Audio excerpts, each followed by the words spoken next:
أعوذ بالله من الشيطان الرجيم. ويوم يقول نادوا شركائي الذين زعمتم فدعوهم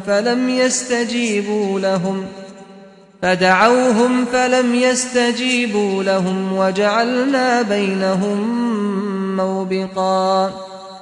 ورأى المجرمون النار فظنوا أنهم مواقعوها ولم يجدوا عنها مصرفا.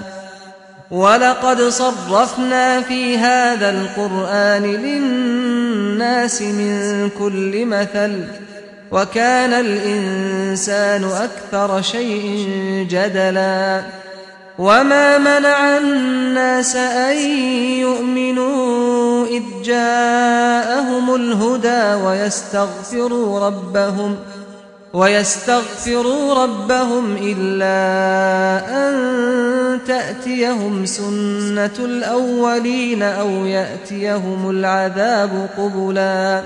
وما نرسل المرسلين إلا مبشرين ومنذرين ويجادل الذين كفروا بالباطل ليدحضوا به الحق واتخذوا آياتي وما أنذروا هزوا.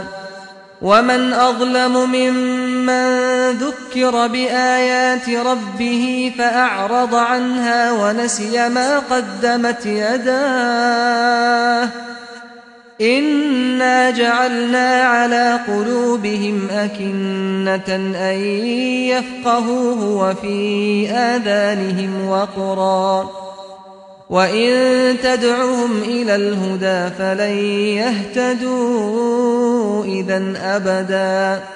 وربك الغفور ذو الرحمة لو يؤاخذهم بما كسبوا لعجل لهم العذاب بل لهم موعد لن يجدوا من دونه موئلا. وتلك القرى أهلكناهم لما ظلموا وجعلنا لمهلكهم موعدا. وإذ قال موسى لفتاه لا أبرح حتى أبلغ مجمع البحرين أو أمضي حقبا. فلما بلغا مجمع بينهما نسيا حوتهما فاتخذ سبيله في البحر سربا.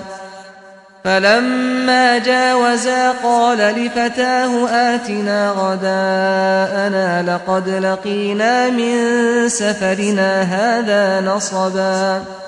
قال أرأيت إذ أوينا إلى الصخرة فإني نسيت الحوت وما أنسانيه إلا الشيطان أن أذكره واتخذ سبيله في البحر عجبا. قال ذلك ما كنا نبغي فارتدا على آثارهما قصصا. فوجدا عبدا من عبادنا آتيناه رحمة من عندنا وعلمناه من لدنا علما. قال له موسى هل أتبعك على أن تعلمني مما علمت رشدا. قال إنك لن تستطيع معي صبرا وكيف تصبر على ما لم تحط به خبرا. قال ستجدني إن شاء الله صابرا ولا أعصي لك أمرا. قال فإن اتبعتني فلا تسألني عن شيء حتى أحدث لك منه ذكرا. فانطلقا حتى إذا ركبا في السفينة خرقها. قال أخرقتها لتغرق أهلها لقد جئت شيئا إمرا. قال ألم أقل إنك لن تستطيع معي صبرا.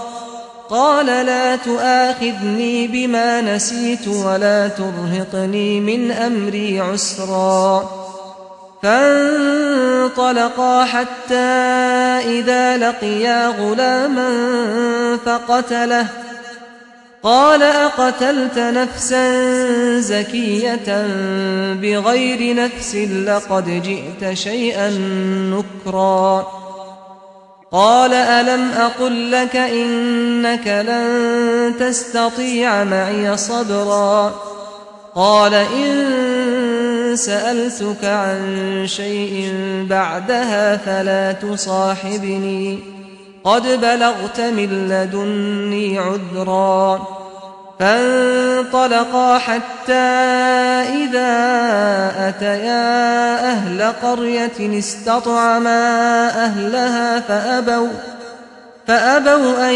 يضيفوهما فوجدا فيها جدارا يريد أن ينقض فأقامه قال لو شئت لاتخذت عليه أجرا قال هذا فراق بيني وبينك سأنبئك بتأويل ما لم تستطع عليه صبرا أما السفينة فكانت لمساكين يعملون في البحر فأردت أن أعيبها وكان وراءهم ملك يأخذ كل سفينة غصبا وأما الغلام فكان أبواه مؤمنين فخشينا أن يرهقهما طغيانا وكفرا فأردنا أن يبدلهما ربهما خيرا منه زكاة وأقرب رحما وأما الجدار فكان لغلامين يتيمين في المدينة وكان تحته كنز لهما وكان أبوهما صالحا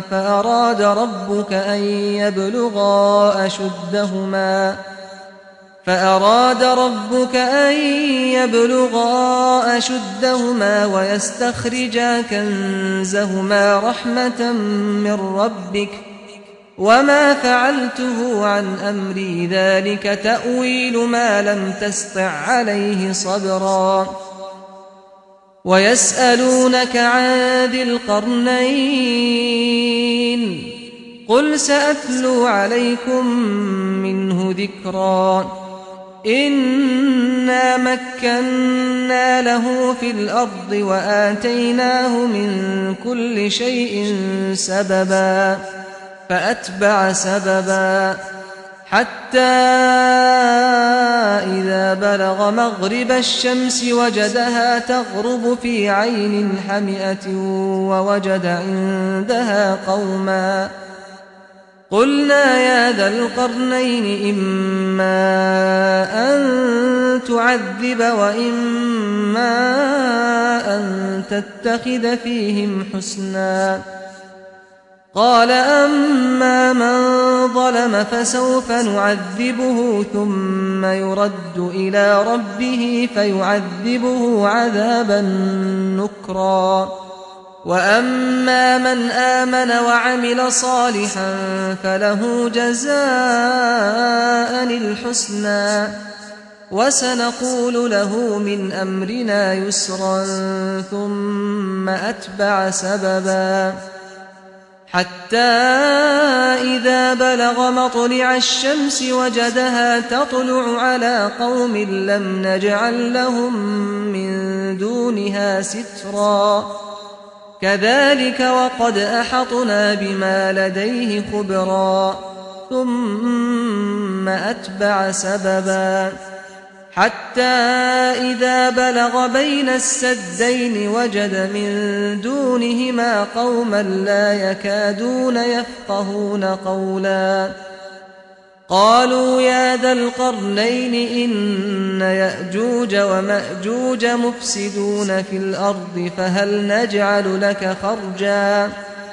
فهل نجعل لك خرجا على أن تجعل بيننا وبينهم سدا قال ما مكني فيه ربي خير فأعينوني بقوة أجعل بينكم وبينهم ردما آتوني زبر الحديد حتى إذا ساوى بين الصدفين قال انفخوا حتى إذا جعله نارا قال آتوني أفرغ عليه قطرا فما استطاعوا أن يظهروه وما استطاعوا له نقبا قال هذا رحمة من ربي فإذا جاء وعد ربي جعله دكاء وكان وعد ربي حقا